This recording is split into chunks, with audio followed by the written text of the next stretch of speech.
So yung good morning mga ka-dicer. For today's video, meron na naman tayong i-explain ano. Ito ay para sa mga baguhang merchandiser. So sa mga veteranong merchandiser dyan, kung alam nyo na to, pakishare nyo na lang no, ang video na ito. Baka sakali meron kayong mga tropa o mga kaibigan, kamag-anak o mga kakilala na makakapagtrabaho bilang isang merchandiser at baguhan, malaman nila kung ano ito. Tara, simulan na natin.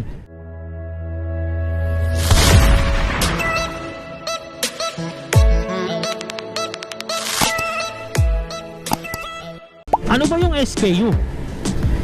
SKU, coming from the word Stock Keeping Unit. Ano mga ka-dicer, ano ba ang ibig sabihin yan? So para mas maliwanag at madali nating maintindihan, ay tatagalogin na lang natin.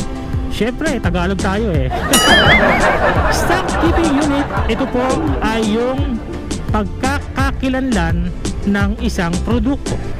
Sa madaling sabi, maihahalin tulad natin ito mga ka-dicer sa ating mga fingerprint, diba?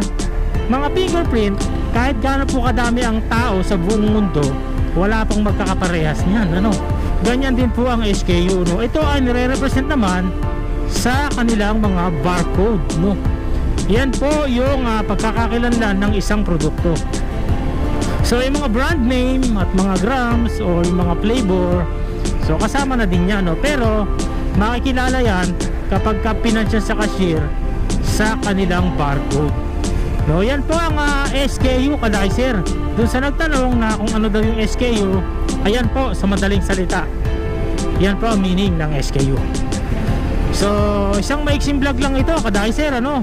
Para lang din doon sa mga baguhan at nais na pasukin ang mundo ng merchandiser.